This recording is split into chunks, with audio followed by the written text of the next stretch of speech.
Yo, yo, yo, what up, everybody? I know, I get it. There's one to fit every taste, and it looks incredible. There's so many condiments, soft drinks, and plenty of things to add extra to our meals that'll make it taste great. Now, I will say you can still add them. Let's just try to find some food swaps that'll keep the calories lower and the flavors just as high. All right, let's jump into it.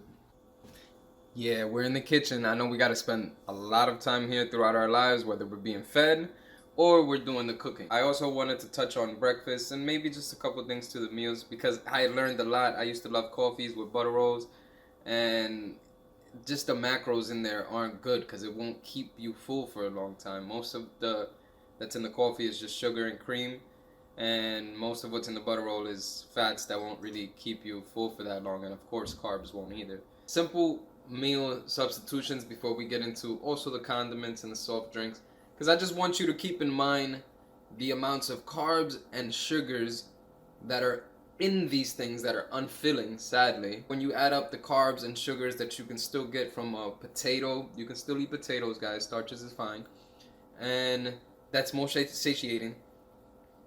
And you can still substitute to you can still substitute those things and still feel fuller and actually be eating more than you would normally. We're probably just drinking calories and not knowing where they're coming from. So let's start with breakfast first of all.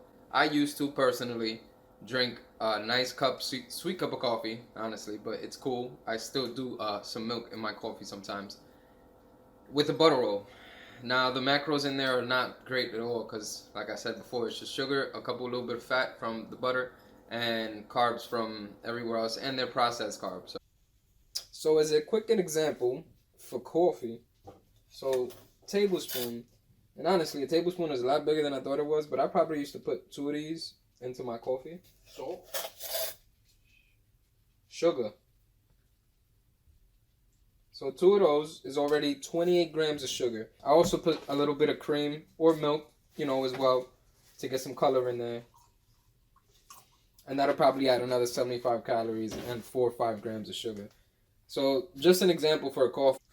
But seriously, all in all, that coffee had close to 200, if not a little over 200 calories. And you'll see in these plates that I'm going to put right here, within these plates, there's less than 200. Definitely just be mindful of what you're putting in there, man. These little things add up, and especially when it comes to sweets and our breakfast. You'll see in upcoming videos when I'll actually put my favorite protein meals and how to make them and prep meals. Because I don't know what everybody eats for breakfast, lunch, and dinner.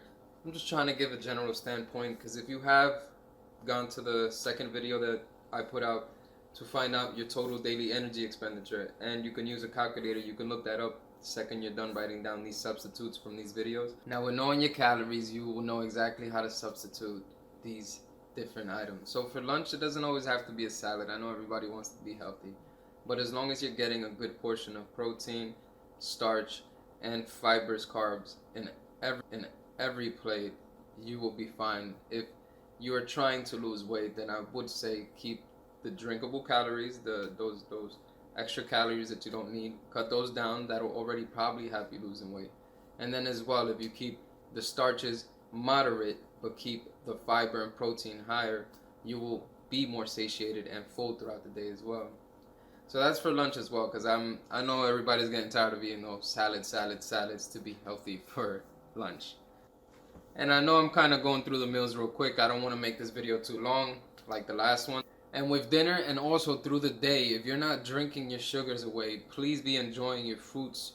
2, 3, 4 servings of fruit today is perfectly fine. There's fiber, there's good nutrients in there that we need, and will keep you full as well. So for dinner, I also like my starch, fiber, and protein as well. I'll switch it up. I like salmon, chicken, I eat steak, whether people believe it or not.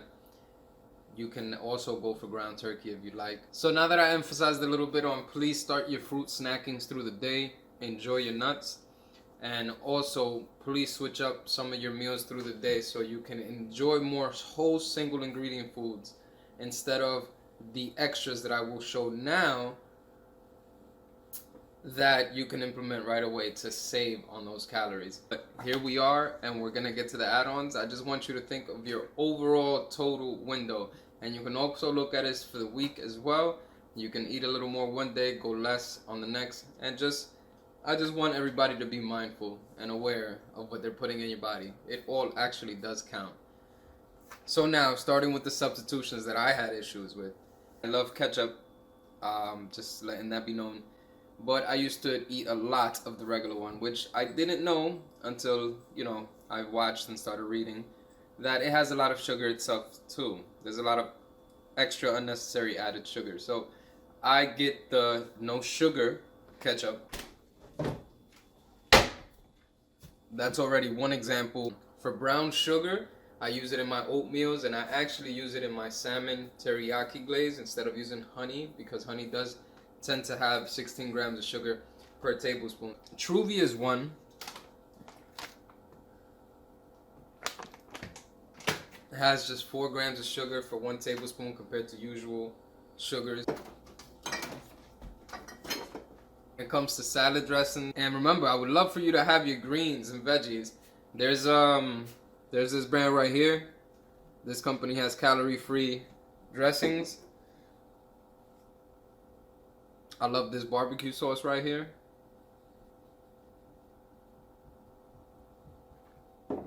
And they're all sugar-free. They taste great. I don't see that whole diet flavor that people talk about. And in my honest opinion, also, if your taste buds are to the point where anything diet just tastes horrible to you, that probably shows you you're on this extreme where you're highly, highly satiating your taste buds. And I get it, we're supposed to enjoy our food, but it's also fuel for our body. It's not the pleasure. It can become a food addiction. As somebody that I respect a lot, Alan Roberts, mentions, this is real. And so we have to have a balance between definitely enjoying our food and fueling ourselves the right way. But you can also use zucchini noodles to substitute pasta, especially because it's processed. Now, thinking about that with processed foods, I still have a certain percentage of my calories that come from that. And these are sugar-free wafers. I'll link a video in the description on how sugar alcohols and things like aspartame and how they break down in our bodies. And there's a very small percentage of people that might have adverse health effects from that. But for the most part, if it'll help you stay with your nutrition plan, then I would suggest you use some. It's up to you. It's a preference, really. Macros, but I love me some peanut butter. And that would be PB2. It is great. It tastes even better in the protein shakes, better than normal. And in the sandwiches, I would still recommend it. Tastes just as good, if not better. And that's another great one. Now, to leave everybody on a good note and food for thought, just start respecting the serving size. Start seeing how it applies into your calories and your macros for the day. And remember your protein, your fiber, and your fruits. Just keep it going. And for more information like this, please subscribe. I'll see you guys very soon. Let me know which substitutes you guys started right away, or which ones that I definitely need to start using right away. So like, subscribe. I'll see you guys next week, and see you.